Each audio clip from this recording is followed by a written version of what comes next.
지드래곤은 왜 니체의 위버맨시라는 표현을 타이틀로 택했을까요? 지드래곤은 위버맨시라는 타이틀을 내세울 만큼 니체의 철학을 이해하고 인간을 넘어선 존재, 더 정확히는 나로 살아가고 싶은 사람으로 보입니다. 제 기억에 과거 지디는 무대 위에선 항상 날이 서 있었던 것 같아요. 이건 지금도 마찬가지죠. 빈틈없고 완벽하고 흔들림이 없는 느낌이 남아있어요. 하지만 무대 아래의 권지용은 늘 주변을 살피는 사람으로 기억됩니다.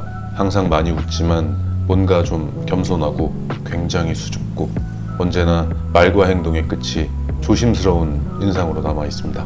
그렇게 슈퍼스타로서 지디는 대중의 반응, 시선, 기대 그런 것들을 오롯이 감내해내다가 어느 날인가 대중의 판단이나 시선을 뚫고 오롯이 자신만의 판단으로 8년간의 공백을 선택했었잖아요. 8년이 지나 돌아온 지디는 조금 살이 붙어 있었고 뭔가 좀 달라진 느낌이었어요. 스스로를 받아들인 느낌이라고 해야 할까요? 그렇게 한결 편안하고 자연스러워진 느낌이었습니다. 저는 그때부터 연예인 지디와는 별개로 권지용이라는 한 인간이 사유하고 고찰하는 그 과정을 응원하게 되었던 것 같습니다. 아이돌과 아티스트, 그 벽을 허문 장본인이기는 하지만 아이돌로서의 8년이라는 공백, 그 공백이 단순히 이미지 소모를 막기 위한 전략이나 관리가 아니라 진짜 나는 누구인가에 대한 물음으로 보였거든요. 그게 진짜가 아니었다면 지디조차 감히 하기 어려운 선택이었을 겁니다. 이미 정점을 찍은 지켜야 할 게 더 많은 사람이었고 긴 공백 이후 복귀를 하게 되더라도 감을 잃었다, 한물 같다는 비난을 받기에 굉장히 쉬운 포지션이었다고 생각합니다.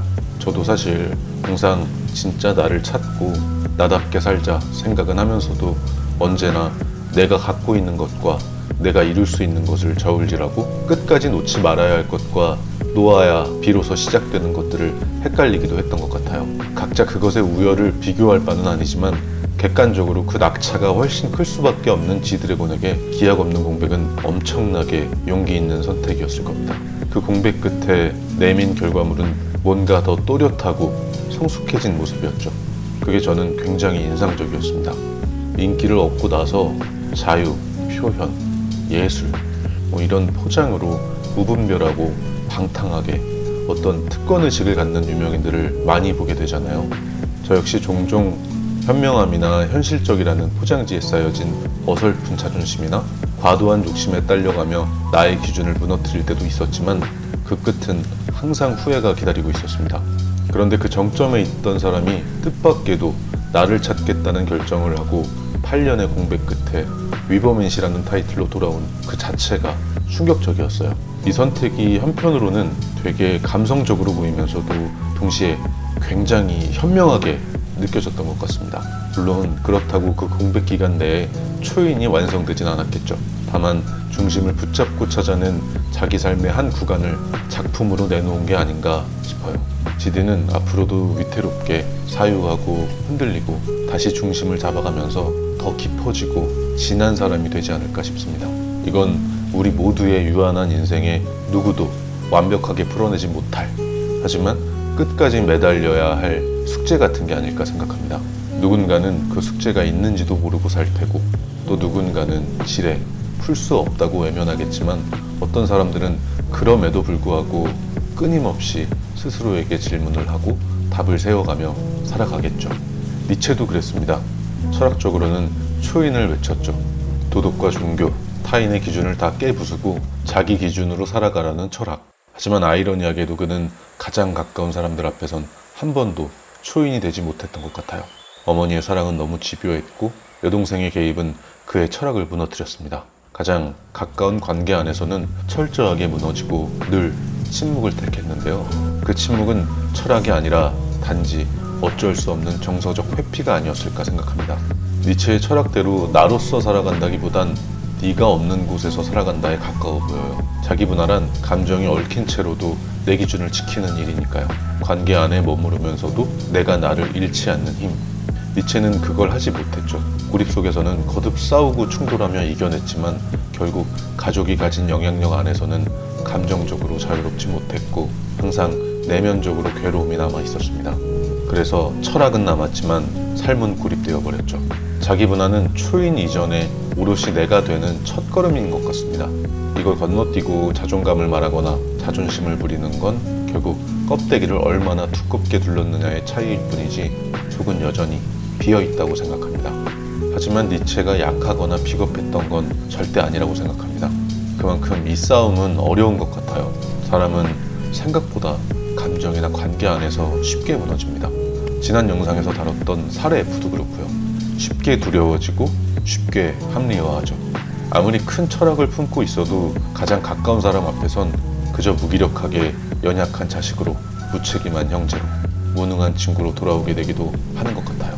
그래서 자기 분화는 지식이 아니라 감정의 근육을 키우는 훈련이라고 생각합니다.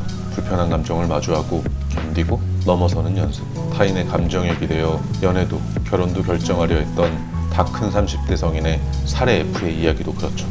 이건 미성숙한 회피입니다. 하지만 그게 꼭 살해 F만의 문제는 아닌 것 같아요.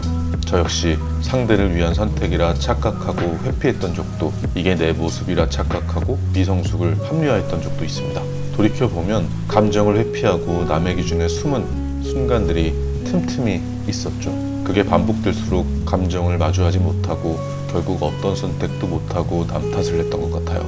어쩌면 완성된 초인은 애초에 존재하지 않았고 앞으로도 존재할 수 없을지도 모르겠습니다. 하지만 그곳에 닿기 위해 발버둥을 친 사람이 있다면 그 흔적은 어딘가에 분명히 남을 거라 생각합니다. 때로는 자부심으로, 또 때로는 후회와 고립으로 남기도 하겠죠. 하지만 그건 결국 초인, 위버맨시라는 거창한 표현을 걷어내고 그저 내가 나로서 제대로 살고 싶었던 사람이 남긴 영광스러운 싸움의 흔적일 거라 생각합니다. 이건 역사에 남은 철학자 니체나 대중문화의 획을 그은 지드래곤처럼 특별한 사람들만이 하는 일이 아닙니다. 살해 F도, 저도, 그리고 여러분도 할 수 있고 해야 하는 일일 것입니다. 내가 오롯이 나로 사는 훈련. 초인이라는 특별한 이상보다 어쩌면 나에게서 도망치지 않는 나라는 현실에 더 가까워지기 위한 연습이 아닐까요? F의 사례로 풀어본 자기 분화에 대한 제 생각은 여기까지입니다. 다음 영상에서는 초인이 되자, 뭐 그런 큰 이야기가 아니라 조금씩 자기 분화를 회복해가며 나로 살아가는 법을 찾는 제 방식들을 하나씩 나눠보려고 합니다. 하루에 한 번 거절해보기, 뭐 이런 막연하고 멀게 느껴지는 말들 말고 조금만 마음 먹으면 지금 당장 해볼 수 있는 현실적인 얘기로 준비할게요. 구독과 좋아요 눌러주시고 기다려주시면 곧 찾아뵙겠습니다. 감사합니다. 안녕히 계세요.